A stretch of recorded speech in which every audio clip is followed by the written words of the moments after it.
Welcome to Shiva's recipes. ഇന്നത്തെ recipe അയില മുളകിട്ടതാണ്. ഇതിൻ്റെ ഇൻഗ്രീഡിയൻസ് എന്തൊക്കെയാണെന്ന് നോക്കാം. ഇതിനായിട്ട് 4 അയിലയാണ് എടുത്തിരിക്കുന്നത്. അതിനാവശ്യമായ ഇഞ്ചി, വെളുത്തുള്ളി, ചെറിയ ഉള്ളി, കറിവേപ്പില, മഞ്ഞൾപ്പൊടി, കാശ്മീരി മുളക് പൊടി, മല്ലിപ്പൊടി, ഉപ്പ്, ഉലുവ, 4 പീസ് കുടംപുളി വെള്ളത്തിലിട്ടിരിക്കുന്നത്, വെളിച്ചെണ്ണ.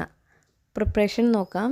ചട്ടി നന്നായി ചൂടായി വന്നു കഴിയുമ്പോൾ അതിലേക്ക് വെളിച്ചെണ്ണ ഒഴിച്ചു കൊടുക്കാം. വെളിച്ചെണ്ണ നന്നായി ചൂടായി വന്നു കഴിയുമ്പോൾ അതിലേക്ക് ഇഞ്ചി ചെറുതായി അരിഞ്ഞത് ചേർത്ത് കൊടുക്കാം.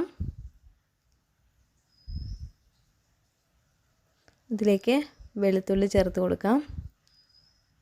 ഇഞ്ചിയും വെളുത്തുള്ളിയും നന്നായി വഴറ്റി മൂപ്പിച്ചെടുക്കാം. അതൊന്ന് മൂത്ത് വരുമ്പോൾ അതിലേക്ക് ചെറിയ ഉള്ളി വട്ടത്തിലരിഞ്ഞതും കൂടി ചേർത്ത് നന്നായി വഴറ്റാം.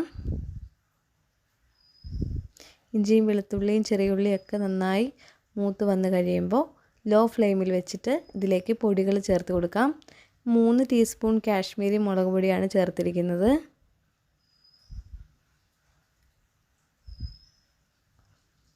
അതിലേക്ക് 1.5 ടീസ്പൂൺ മല്ലിപ്പൊടി ചേർക്കാം.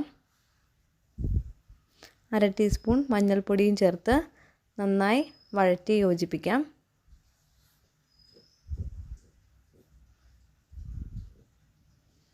കറിക്ക് നല്ല എരിവ് വേണമെന്നുണ്ടെങ്കിൽ 1 ടീസ്പൂൺ നല്ല മുളക് പൊടിയും കൂടി ചേർത്ത് കൊടുക്കാം. പൊടികളെല്ലാം നന്നായി വഴറ്റി പച്ചമണം മാറുന്നത് വരെ നന്നായി വഴറ്റിയെടുക്കാം.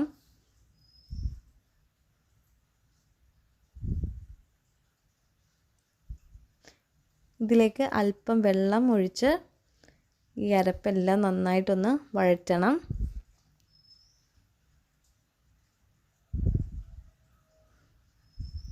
ഇങ്ങനെ ചെയ്യുമ്പോൾ കറിക്ക് നല്ലൊരു ടേസ്റ്റ് ഉണ്ടാകും. നല്ല കുറുകിയിരിക്കും കറി.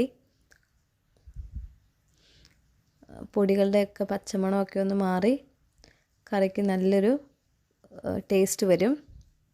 അതിന് വേണ്ടിയിട്ടാണ് ഇങ്ങനെ 2-3 പ്രാവശ്യമായിട്ട് വെള്ളം ചേർത്ത് ഇളക്കി കുറുക്കി തിളപ്പിക്കുന്നത്. എന്നിട്ട് അതിലേക്ക് 1/4 ടീസ്പൂൺ ഉലുവാപ്പൊടിയാണ് ചേർത്തത്. അതിനുശേഷം കുടംപുളി ഇട്ടു, ഉപ്പ് ചേർത്തു, അടച്ചു വെച്ച് നന്നായി തിളപ്പിക്കാം. ഇപ്പോൾ നന്നായി തിളച്ച് വന്നിട്ടുണ്ട്. ഉപ്പും പുളിയൊക്കെ പാകത്തിനുണ്ടോ എന്ന് നോക്കിയതിന് ശേഷം അയില നമുക്ക് 2ആയിട്ട് മുറിച്ചത് അതിലേക്ക് ചേർത്ത് കൊടുക്കാം.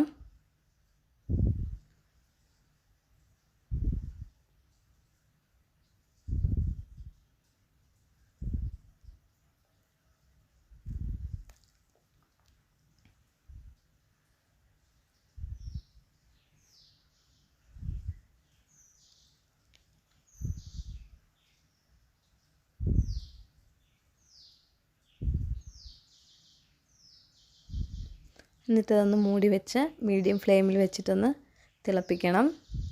ഇപ്പോൾ കറി നന്നായി തിളച്ച് വന്നിട്ടുണ്ട്. ഇടയ്ക്ക് ഇങ്ങനെ ഒന്ന് ചട്ടിയൊന്ന് ചുറ്റിച്ച് കൊടുക്കണം. സ്പൂണ് കൊണ്ട് ഇളക്കുകയൊന്നും ചെയ്യരുത്.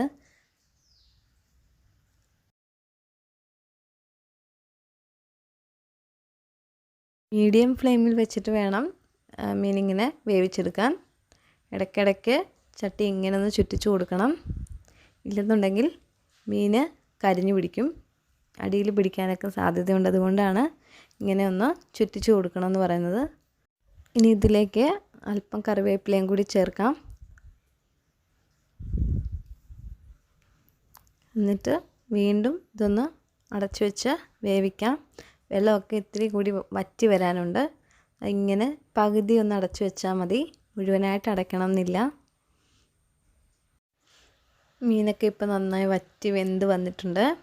എണ്ണയൊക്കെ തെളിഞ്ഞ് വന്നിട്ടുണ്ട്. ഒരല്പം കറിവേപ്പിലയും കൂടി ചേർക്കാം. അപ്പോൾ നമ്മുടെ അയില മുളകിട്ടത് റെഡിയായി. ഇത് ചൂട് ചോറിൻ്റെ കൂടെയോ കപ്പയുടെ കൂടെയോ ചക്കപ്പുഴുക്കിൻ്റെ കൂടെയൊക്കെ കഴിക്കാൻ നല്ല ടേസ്റ്റായിരിക്കും. Thank you for watching.